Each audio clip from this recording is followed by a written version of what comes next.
Tuhan bersamamu.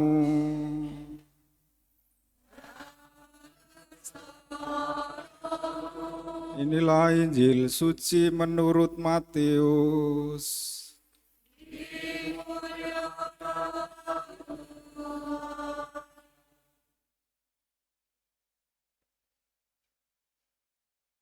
Sekali peristiwa, Yesus mengajar orang banyak. Hal kerajaan surga itu seumpama harta yang terpendam di ladang, yang ditemukan orang lalu dipendamnya lagi. Karena sukacitanya, pergilah ia menjual seluruh miliknya lalu membeli ladang itu. Demikian pula hal kerajaan surga itu seumpama seorang pedagang yang mencari mutiara yang indah. Setelah ditemukannya mutiara yang sangat berharga, ia pun pergi menjual seluruh miliknya dan membeli mutiara itu.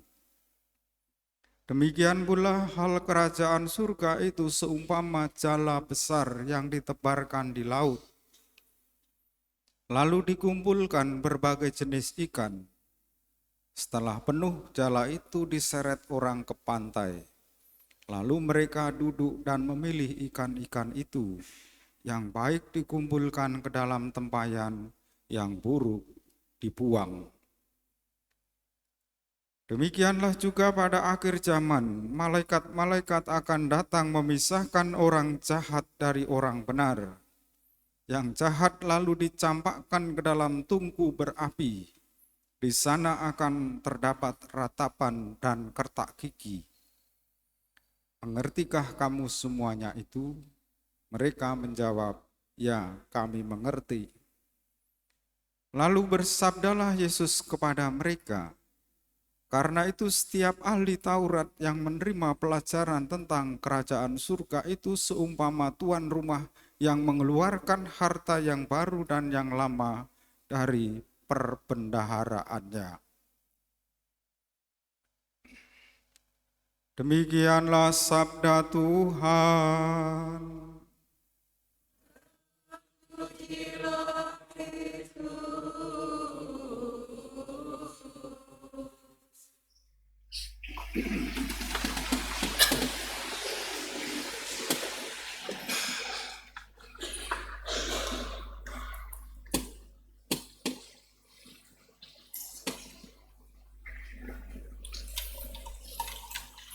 Umat Allah yang terkasih, ada dua orang ibu masing-masing mempunyai seorang bayi yang kecil, yang mungil.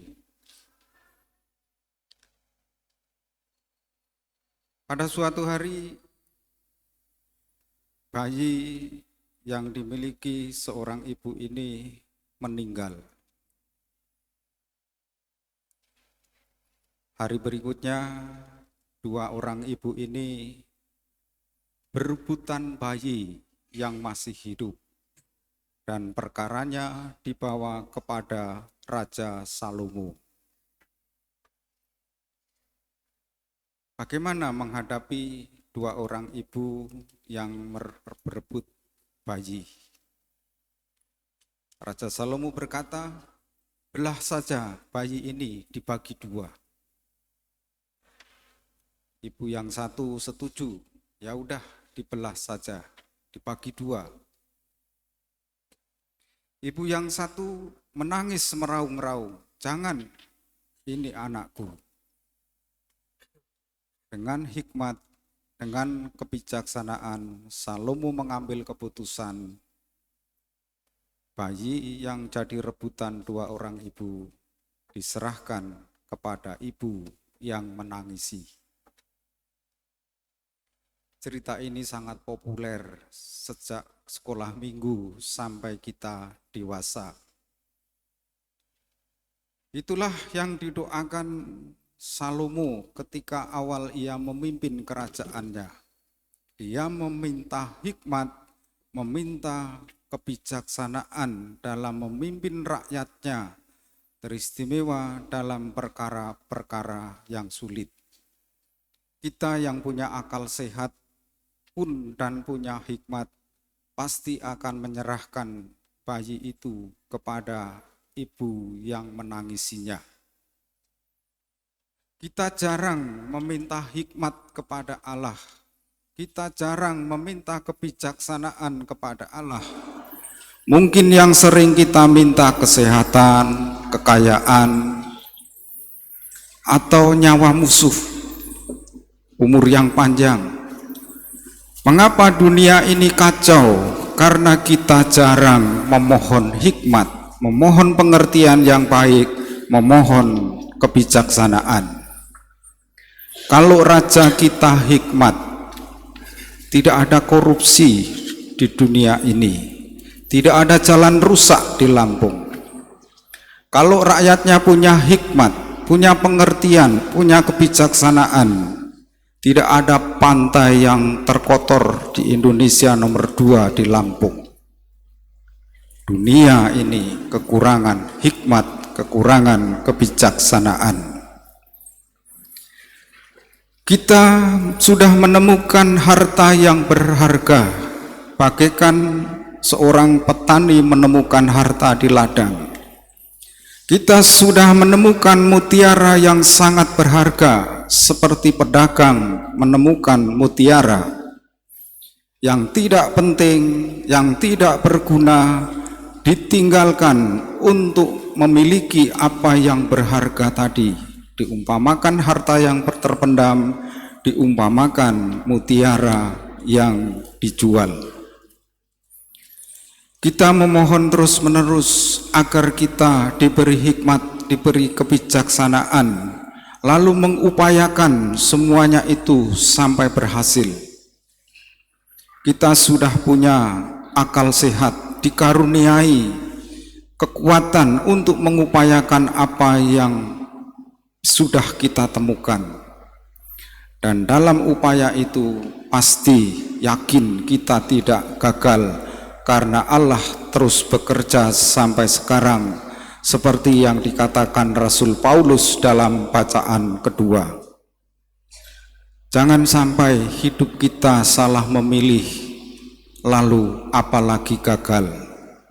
Kalau gagal, tidak ada orang yang menolong kamu.